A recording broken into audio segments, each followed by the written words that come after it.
ఉచిత కాన్పులు, సిజేరియన్లు మరియు అన్ని రకాల ఎమర్జెన్సీ వైద్య సేవలు ఇక్కడ అతి తక్కువ ఖర్చులతో చేయబడును. ఇట్లా చెల్మడ ఆనందరావు జనరల్ హాస్పిటల్, బొమ్మకల్, కరీంనగర్. హోరాహోరీగా సాగిన ఎమ్మెల్సీ పట్టభద్రుల ఎన్నికల్లో చివరిగా అంతిమంగా బీజేపీ పార్టీ అభ్యర్థి విజయం సాధించిన సందర్భం ప్రస్తుతం మనతోని చిన్నెమ్మెల్యే అంజిరెడ్డి కుమార్తె అశ్విత గారు ఉన్నారు. సో వారితో మాట్లాడదాం. చెప్పండి, అసలు అంజిరెడ్డి గారు గెలుస్తారని చెప్పేసి మీరు అనుకున్నారా ముందే? 110% ఎక్స్పెక్ట్ చేసినామన్నా ఏ రోజు అన్నా కానీ ప్రజలు మంచి వ్యక్తిని, సేవ చేసే వ్యక్తిని గెలిపిస్తారన్న ధీమాతోనే మేము ఉండే. ఈ రోజు పైసల్కి క్యాడర్ కి జరిగిన పోరాటంలో క్యాడర్ గెలిపించిండ్రన్న. It is clear victory of complete BJP cadre. ఈ రోజు మాతో నించున్న ప్రతి కార్యకర్తకి పేరు పేరున thank you so much. Specially BJP party Kishan Reddy గారికి, ప్రతి ఎంపీలకి, సంజయ్ అన్నకి, అరవింద్ అన్నకి, రఘునందన్ రావు గారికి, నగేష్ గారికి, ఎమ్మెల్యేస్ అందరికి థ్యాంక్ యూ సో మచ్. అంటే బీజేపీ వర్సెస్ కాంగ్రెస్ హోరాహోరీగా పోటాపోటీగా సాగింది. సో అప్పుడు ఆ టైంలో కొంచెం టెన్షన్ ఉండేనా, లేకపోతే మీరు అనుకున్నారా ముందే విజయం? ఈ టెన్షన్ అనేది హోరాహోరీ కాసేపు ఉంటుంది, లేకపోతే అంతిమంగా విజయం అనుకున్నారా, లేకపోతే కొంచెం టెన్షన్ పడ్డ సందర్భం ఉందా? అంటే ఫస్ట్ రౌండ్ నుండి లీడ్ స్టార్ట్ అయిందన్న. లీడ్ ఎక్కడ ఆగలేదు. ఫస్ట్ రౌండ్ నుండి లీడ్ స్టార్ట్ చేస్తే కంటిన్యూస్ గా అంజిరెడ్డి గారు is in lead throughout. So victory was pre-decided and we are enjoying it. ఇటు టీచర్స్ ఎమ్మెల్సీ బీజేపీ, అదే విధంగా పట్టభద్రుల ఎమ్మెల్సీ కూడా బీజేపీ కవసం చేసుకుంది. సో ఇది రానున్న ఎన్నికల్లో ఈ ప్రభావం చూపెడుతుందా BJP?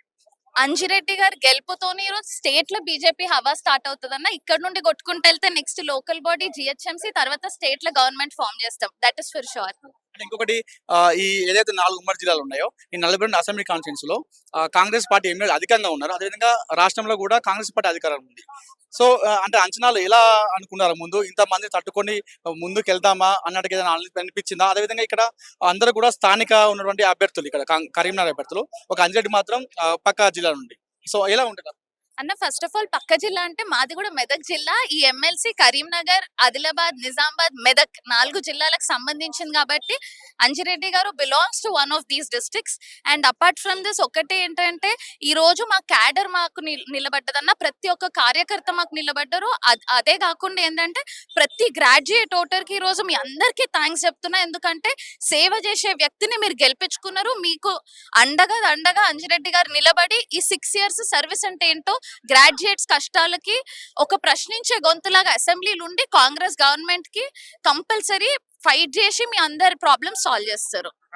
Thank you so much. ఇది మొత్తానికి అంజిరెడ్డి విజయంలో అటు బీజేపీ కార్యకర్తలు, బీజేపీ నాయకులు, బీజేపీ అంటే మొత్తం సంయుక్తంగా అటు కార్యకర్తలు, బీజేపీ శ్రేణులు, బీజేపీ నాయకులు, అటు కేంద్ర మంత్రులు కావచ్చు, రాష్ట్ర అధ్యక్షుడు కావచ్చు, అదేవిధంగా ఎమ్మెల్యేలు అందరూ కలిసి కట్టుగా అంజిరెడ్డికి ఈ విజయాన్ని అన్నట్టుగా చెప్తున్నారు. ఈ రాబోయే ఈ 6 ఏళ్లలో పట్టభద్రుల సమస్యలకు, ఉద్యోగుల సమస్యలకు, నిరుద్యోగుల సమస్యలపై అంజిరెడ్డి పోరాడతారు. అదేవిధంగా రాబోయే ఎన్నికల్లో ఈ అంజిరెడ్డి విజయంతోనే రానున్న ఎన్నికల్లో ఈ ప్రభావం చూపిస్తున్నట్టు కూడా కుటుంబ సభ్యులు చెప్తున్న పరిస్థితి.